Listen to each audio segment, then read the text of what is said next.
नमस्कार, स्वागत है आपका मेरे चैनल में। तो आज मैं आपके लिए एक ऐसी प्रेरणादायक कहानी लेकर आई हूँ जिसे आपको ज़रूर सुनना चाहिए। तो बिना कुछ देरी किए चलिए स्टार्ट करते हैं। तो ये कहानी है एक ऐसे इंसान की जिन्होंने ऐसे भारत में जन्म लिया था जहाँ समाज के उच्च वर्ग के लोग गरीब और दलित लोगों पर भीषण अत्याचार और शोषण किया करते थे। मैं बात कर रही हूँ डॉक्टर भीमराव अंबेडकर जी की।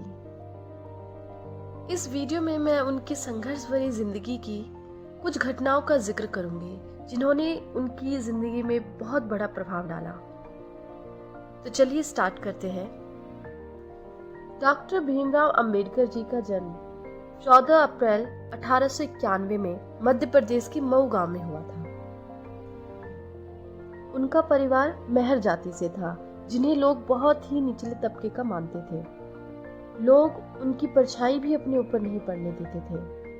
तब के समय इस जाति को अछूत जाति माना जाता था। इस वजह से भीमराव अंबेडकर जी की जिंदगी संघर्ष भरी रही। 9 साल के भीमराव अंबेडकर जी जब स्कूल जाते थे, उनके साथ एक बोरी लेकर जाते थे। कक्षा से बाहर बैठते और शाम को बोरी अपने साथ वापस लेकर आते, क्योंकि स्कूल में कोई भी, यहाँ तक कि सफाई करने वाला भी उस बोरी को हाथ नहीं लगाना चाहता था। कई टीचर ऐसे भी थे जो उन्हें पढ़ाना भी पसंद नहीं करते थे। ये वो समय था जब एक इंसान की परछाई और आवाज से भी लोगों को परेशानी थी। स्कूल में छोटे भीमराव अंबेडकर को प्यास लगने पर भी वो नलके से पानी नहीं पी सकते थे। स्कूल का चपरासी भी उन्हें ऊपर से पानी पिलाता था।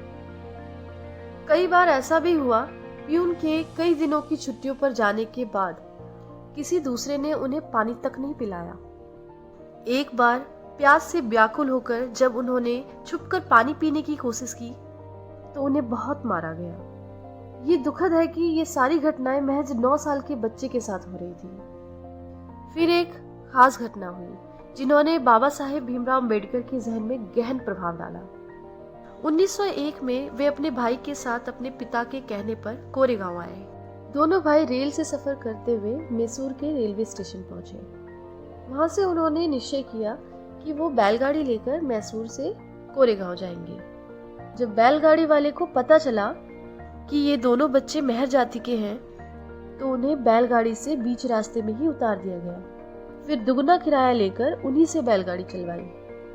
इतना ही नहीं, जब दोनों भाई अपने घर से लाया हुआ भोजन करना चाहते थे तो गाड़ी वाले ने पानी पीने के लिए एक ऐसी नदी पर गाड़ी रोकी जहां जानवर अपना मलमूत्र त्यागते थे। इन सारी घटनाओं ने उन पर काफी गहरी छाप छोड़ी।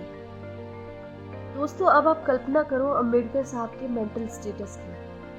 अनगिनत अपमान, दुर्व्यवहार, तिरस्कार सहने के बाद उन्होंने सोचा होगा कि ये कैसा सिस्टम है जहां इंसान इंसानों की तरह नहीं रह सकता। वे कहते हैं कि इस दुनिया में कुछ भी करने का एम्बिशन होना चाहिए। The alone rise that strive. उठता वही है जो महान प्रयत्न करता है। 1904 में बाबा साहिब भीमराव अंबेडकर का परिवार सतारा से बॉम्बे आ गया, लेकिन शहर बदला था, सोच नहीं। यहाँ उन्हें एल्फिंस्टोन कॉलेज में संस्कृत के टीचर ने पढ़ाने से मना कर दिया, लेकिन भीमराव अंबेडकर जी ने शिक्षा और स्वाभिमान का दृढ़ निश्चय कर लिया था। उन्होंने स्कूल पास किया, मदद मिली तो बीए पास करने के लिए विदेश चले गए। कोलंबिया यूनिवर्सिटी में डॉक्टर भीमराव अंबेडकर ने 8 साल की पढ़ाई केवल 2 साल 3 महीने में ही पूरी कर ली। वे हर दिन 21 घंटे पढ़ा करते। उन्होंने इकोनॉमिक्स में एमए किया, साथ में sociology, history, philosophy, anthropology, politics की विषय भी पढ़े। फिर वे पॉलिटिक्स साइंस और इकोनॉमिक्स पढ़ने के लिए लंदन चले गए। इसके साथ ही उन्हें लंदन में लॉ की पढ़ाई के लिए भी एडमिशन मिल गया, लेकिन स्कॉलरशिप की 5 साल की अवधि खत्म होने के कारण उन्हें वापस आना पड़ा। वे वापस आए और बड़ौदा के महाराज के मिलिट्री सेक्रेटरी बने, लेकिन यहाँ अभी वही रवैया था।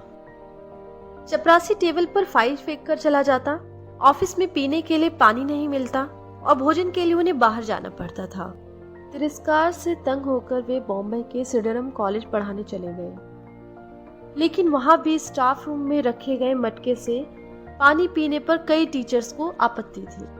कुछ वक्त तक पढ़ाने के बाद डॉक्टर अंबेडकर कोल्हापुर के राजा की मदद से अपनी पढ़ाई पूरी करने के लिए वापस लंदन चले गए।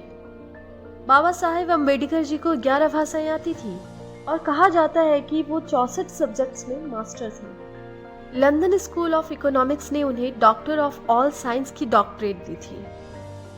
वे विश्व में पहले और इकलौते ऐसे इंसान हैं जिनके पास सारे विषयों में पीएचडी का खिताब है। डॉक्टर भीमराव अंबेडकर कहते हैं कि अगर आत्मसम्मान से जीना चाहते हो तो सेल्फ हेल्प में विश्वास करो, खुद को ऊपर उठाओ, यही सबसे अच्छी हेल्प है।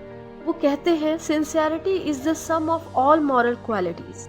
डॉक्टर अंबेडकर की सबसे बड़ी जीत ये थी कि जब वो भारत के संविधान का निर्धारण कर रहे थे तो उनके मुकाबले उतना पढ़ा लिखा वहाँ कोई भी व्यक्ति नहीं था। उस वक्त विभिन्न सोच रखने वाले भी उनका सम्मान करते थे और इसी बुद्धि और सिंसियरिटी का नतीजा है भारत का संविधान।